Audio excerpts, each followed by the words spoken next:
자, 오늘 사주 분석 특강에서 볼 사주 명식은 임진년, 갑진월, 무신일에 해당되는 사주 명식이 되겠습니다. 또 같이 볼 명식은 2020년 4월 25일 토요일 날 만들어진 사주로서 경자년, 경진월, 무술일에 해당되는 사주 명식이 되겠죠. 일간은 무토인 것이고요. 그 다음에 월령 자체는 진월에 해당이 된다라고 볼 수가 있겠습니다. 아까도 설명드렸던 것 잠시 복습한다라고 하는 것은 중요한 건 일간인 것이고요. 그 일간이 어느 월에 태어났느냐가 굉장히 중요하다라고 말씀을 드렸습니다. 그래서 무토라고 하는 것은 양토에 해당이 되고 오항토라고 설명을 드릴 수가 있겠습니다. 이걸 갖다가 물상, 즉 현상학적으로 놓고 봤을 때 무토라고 하는 것은 아주 높은 산이라든가 구름 같은 거, 언덕이죠. 내지는 평야라든가 평원 같은 것으로 놓고 볼 수가 있는데, 무토라고 하는 개념은 작은 개념의 땅이 아니라 매우 광활하고 매우 높은 에베레스트 산이라든가 히말라야 산, 우리나라로 놓고 봤을 때는 백두산이라든가 한라산 같은 그러한 아주 방대한 양의 토로 보면 되겠습니다. 그래서 이러한 무토라고 하는 것은 간목 같은 것으로서 소토 내지는 소벽해야지만 무토로서의 용도가 나타나는 것이고요. 만약에 그렇지 않은 경우에는 상관생재, 식신생재, 오늘 봤던 이 명식이 되겠죠. 생재하는 용도로도 쓸 수 있겠지만, 무토라고 하는 것은 큰 숲을 이루어야지만 무토로서의 용도가 생기는 것이지, 생재하는 것은 원래 무토로서의 용도는 아니다라고 볼 수가 있겠습니다. 그래서 무토라고 하는 것은 항상 일간이 왕할 땐 간목을 쓰게 되고, 다음으로 병화라고 하는 것, 그 다음에 개수라고 하는 것으로서 잘 조절을 중화를 맞춰주게 되면 무토가 쉽게 말하면 아주 좋은 옥토가 돼서 큰 숲을 이루고, 그 숲 안에는 모든 만물이 자생해서 살 수 있는 아주 좋은 환경이 될 수 있다, 이렇게 볼 수가 있겠습니다. 그 무토가 태어난 월령 진월이라고 하는 그런 계절 월령에 해당이 되는 거고, 진월은 뭐예요? 토왕절이라고 말씀을 드렸습니다. 그리고 이 진월이라고 하는 것은 계절로는 봄에 해당이 되죠. 그래서 개춘이라고 하는 것인데, 토라고 하는 것은 진술, 축, 미, 토 의 네 가지 토가 있죠. 진토, 술토, 축토, 미토가 있는데, 술토라고 하는 것은 가을에 해당되는 토에 해당이 되고, 축이라고 하는 것은 겨울에 해당이 되는 땅, 그 다음에 미는 여름에 해당이 되는 그 땅이기 때문에, 술토는 너무 건조하고 기온이 차갑고, 축토는 겨울에 해당이 되기 때문에 얼어져 있는 동토에 해당이 되는 것이고요. 그 다음에 미토라고 하는 것은 여름에 해당이 되기 때문에 매우 기온은 높으면서 건조한 땅, 마치 사하라 사막 같은 그런 땅에 해당이 되죠. 그래서 진술, 축, 미, 토 네 가지 토 중에서 가장 환경적으로 괜찮은 땅이 바로 이 진월에 해당이 되는 겁니다. 진월에는 물도 진중계수가 있고요. 그 다음에 진중에는 을목이라고 하는 생명체도 갖고 있기 때문에, 진토는 마치 뻘과 같고 비옥한 옥토와 같습니다. 그래서 진토는 나무라든가 생명체가 살기 좋은 아주 그러한 옥토라고 볼 수가 있겠습니다. 서해안 같은 데 가면 갯벌 있죠. 그것도 진토로 볼 수가 있는데, 그 안에는 낙지라든가 조개라든가 바지락이라든가 짱뚱어 같은 것도 있을 수가 있겠고, 여러 가지 해산물들이 이렇게 자라잖아요. 땅이 살아있기 때문에 그런 생명체가 살 수 있는 것이고, 산 같은 데서도 물기라든가 이런 것이 잘 적절하게 있으면 그 안에 물달팽이, 민달팽이 내지는 지렁이라든가 여러 가지 생명체들이 살죠. 그거는 땅이 살아있다라고 하는 거예요. 그래서 네 가지 땅, 진술, 축, 미, 토 중에 가장 비옥하고 가장 좋은 땅이 뭐예요? 진토라고 하는 겁니다. 그래서 일간이 갑진일주, 무진일주, 하여튼 일지에 진토가 있는 사람들이, 그래서 마음이 좀 후덕하고 사람이 온기가 있고 풍요롭고 마음이 좀 여유로운 사람들이 많습니다. 그래서 진토라고 하는 것, 그런 땅이고, 반대로 술토 같은 경우에는 가을 끝자락에 있는 땅이고 겨울로 넘어가는 그러한 단계에 있는 땅이기 때문에, 땅 자체는 굉장히 크지만은 얼지는 않았지만 건조하죠. 마치 고비 사막과 같은 건조하면서 차가운 땅이기 때문에 그 안에서는 생명체가 살기가 좀 어렵습니다. 그래서 술토가 있는 사람은 사람이 좀 약간 무미건조하고 약간은 사람이 약간 까칠까칠하면서 온정이 없다라고 보면, 진토가 있는 사람들은 좀 온정도 있고 사람이 풍요롭다, 이렇게 볼 수가 있는 겁니다. 그래서 무토가 진월에 태어나게 되면 그만큼 땅은 넓고 땅이 비옥한 그러한 기본적인 옥토가 될 수 있는 여건을 가지고 있는데, 중요한 건 아까 말씀드렸지만 토가 왕해지게 되면, 무토가 진월에 태어나게 되면 일간 자체가 왕해지기 때문에 간목으로서 소토 소벽하고 개수로서 간목을 도와준다라고 하면 아주 좋은 환경, 거기에 따뜻한 햇볕이 있어준다라고 하면 그 넓은 광야, 그 넓은 큰 산이 아주 멋있는 숲을 이룬, 우리 뭐 광림 수목원이라든가 이런 데 가면 산인데 이렇게 나무가 아주 좋은 나무들이 빼곡하게 이렇게 있으면서 피톤치드라든가 이런 것들이 이렇게 분배가 되고 공기가 아주 맑잖아요. 그러한 무토가 왕했을 때 간목과 개수병화가 잘 어우러지면 그런 수목원과 같은 그러한 아주 좋은 숲을 이루는 거하고 똑같습니다. 사람이 그런 데 가게 되면 마음에 안정을 얻게 되고 마음이 평안해지게 되죠. 그것이 바로 무토가 배합이 잘 이루어지면 그와 같은 현상이 이루어지게 된다라고 볼 수가 있는데, 오늘 이 명식에서 볼 때는 자, 무토가 진월에 태어나서 일간 자체가 왕합니다. 또 연지에도 진토를 받기 때문에 이거는 일간 자체가 왕한데, 중요한 것은 술토가 있지 않고 둘 다 진토에 해당이 되죠. 그래서 땅 자체가 그렇게 막 무미건조하고 그런 땅은 아닙니다. 그죠?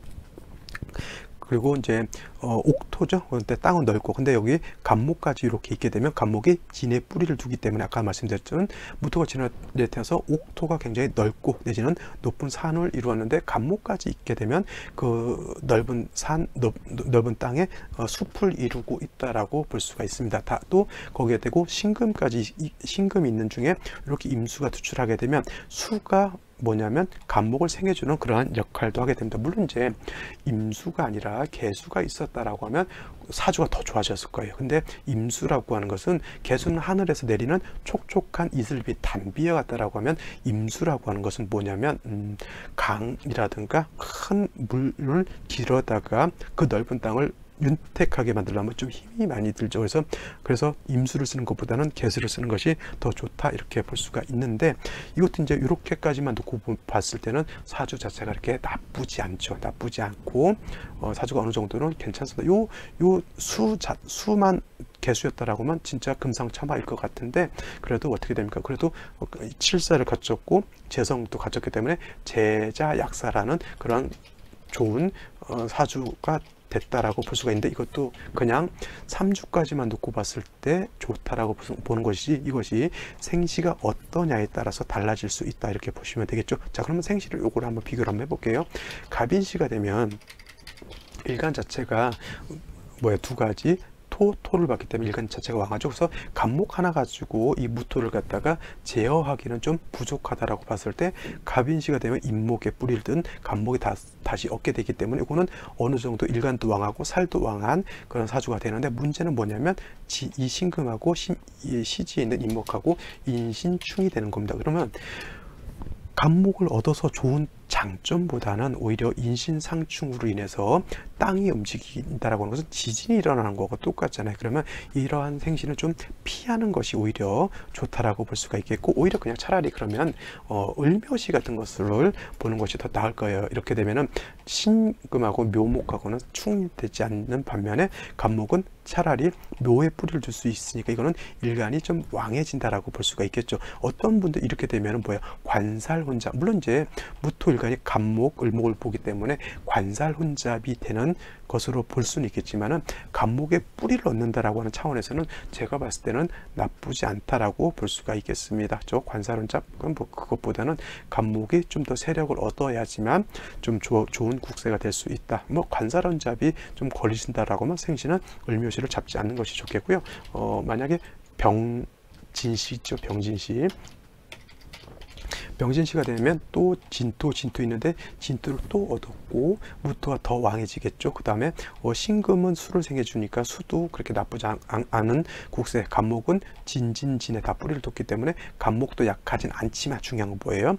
토가 왕한 것이지 간목이 왕한 것이 아니기 때문에 이런 경우에는 목운을 보는 것이 더 좋겠고, 그 다음에 이렇게 되면 한습하죠. 임수도 한습, 진진, 신금, 다시 진토 다 한습한 글자들이기 때문에 병화로서 조우해 주는 것도, 토가 왕하다고 해서 병화가 필요 없는 것이 아니라 한습해져 있기 때문에 병화로서는 조우하는 용도로서는 필요하다라고 볼 수가 있는데 뭐예요? 이 감목 자체가 토도 어떻게 보면 소토할 수도 있겠고 감목은 병화를 이렇게 생조해 줄 수도 있기 때문에 이거는 나쁘지 않은 그러한 생시다라고 볼 수가 있겠습니다. 뭐 정사시는 사신 합수하기 때문에 좀 그렇고 무기미시도 그렇게 나쁘진 않지만 그런 경우에는 목화운으로서 사주가 대운은 그렇게 가는 것이 좋겠죠. 자, 이 사주가 어떻게 되냐? 자, 임자시가 됐을 때는 어떨까 한번 생각해 보십시오. 자, 아까도 말씀드렸지만 3주까지만 놓고 봤을 때는 일간왕하고요, 간목도 있겠고, 그 다음에 재성, 개수는 아니지만 임수가 간목도 생주해 주기 때문에 어느 정도 사주의 배합은 맞췄다라고 볼 수가 있겠고, 한습하기 때문에 화가 있어 주게 되면 한습을 어떻게 됩니까? 따뜻하게 해주게 되면 봄에 큰 땅, 큰 산에 나무가 꽃을 활짝 피우는 그러한 형상이 될 수가 있는데, 이것이 임자시가 되게 되면 어떤 현상이 나타나게 되냐면, 진이라고 하는 것은 토이지만 이렇게 신금 자수를 보게 되면 뭐가 된다? 신자진 수국을 형성하게 되면 이거는 글자 하나 때문에 수가 많아지게 되는 그런 현상, 임수 투출되어 있기 때문에 완전한 수국을 형성한 그런 겁니다. 그래서 생시 하나로 인해서 사주가 완전히 변해버린 그런 사주가 된다라고 볼 수가 있겠습니다. 자, 그래서 중요한 것은 진월, 토왕절인 진월이라 하더라도 신금과 자수를 보게 돼서 지지로 수국을 형성하게 되고, 아까 봤던 임수가 하나 있었을 때는 이 임수가 간목을 생해줘서 좋았지만은 이렇게 임자시가 되게 되면은 이건 뭐냐면 완전하게 물바다, 물이 범람한 거하고 똑같습니다. 그러면 간목 자체가 진에 뿌리를 두는데 물바다가 되게 되면 이거 어떻게 되냐면 수가 목을 생겼죠. 수생목하게 되지만 물이 너무 많게 되면 수다 어떻게 된다? 목부 내지는 수범목부가 되는 그런 사주국세가 됩니다. 나무가 뿌리가 약하게 되면 물이 넘쳐나게 되면 나무가 뿌리채 뽑혀서 둥둥둥둥 떠내려가는 것을 볼 수가 있죠. 그것이 바로 수다 목부, 수범 목부가 되는 그런 상황이 되죠. 그래서 이렇게 되게 되면 대운은 어떻게 가야 되냐면 화운 내지는 중요한 건 토운이 와가지고 이 임수를 갖다가 절제시켜 주는 것이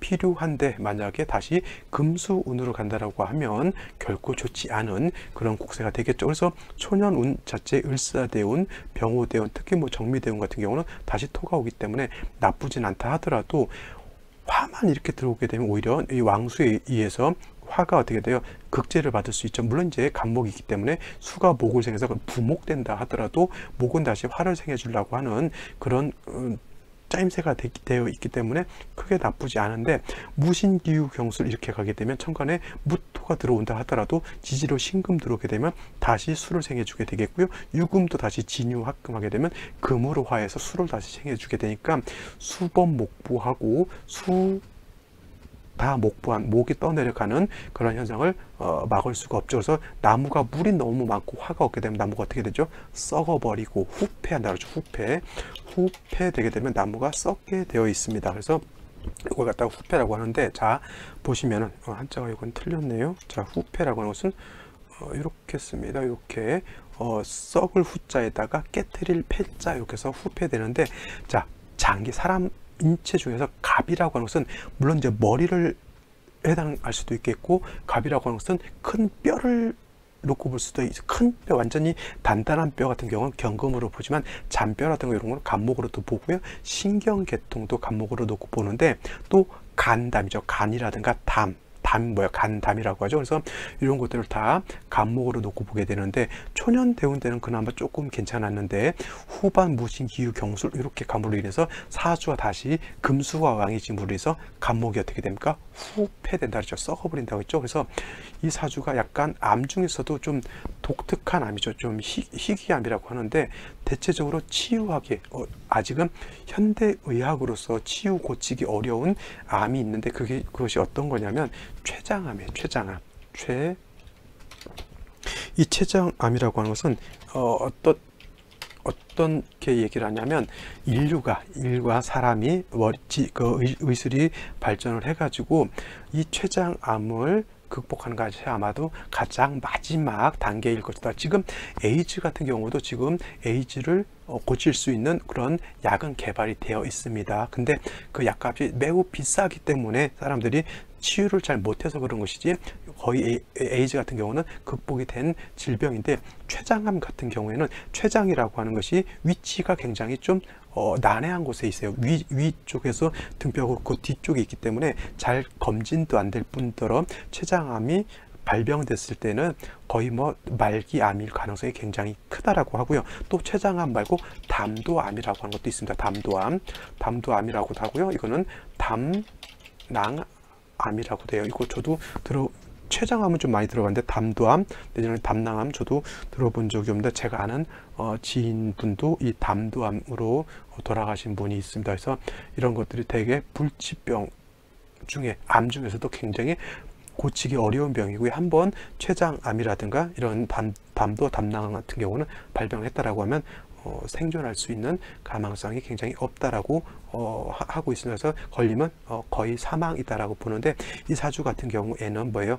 목 자체가 금수고, 특히 수가 많아서 나무가 후패 썩어버리기 때문에 간목에 해당되는 어떤 담이라든가 간담 같은 쪽에 문제가 생겨서 좀 곤혹을 치렀던 그런 사주인데, 결국은 이 사주도 그 결말이 좋지 않았던 걸로 알고 있습니다. 그래서 이런 경우, 이렇게 사주 자체가 어느 정도 중화를 이루어야 되는데, 이 생시 하나 가지고 어떻게 돼? 이것이 병진시, 정사시 내지는 무기미시만 됐다 하더라도 이렇게까지 좀 허무하진 않았을 텐데, 이 괜찮은 생시가 이거는 좀 많다라고, 갑신시는 그렇다 하더라도 이렇게 좀 범위가 좀 있단 말이죠. 뭐 임술시는 좀 그렇다 하더라도 이 정도 생시면은 괜찮은 생시인데, 그 중에서도 했던 생시가 임자시였다라고 하면 뭐예요? 이건 한습이 너무 진월이라 하더라도 한습이 가중되는 것이고, 그 다음에 대운 자체에서도 안 좋아지는 대운에 만나게 되면 그 안 좋은 것이 이렇게 발현이 되고, 또 안 좋은 것이 발현하게 되면 꼭 안 좋은 일을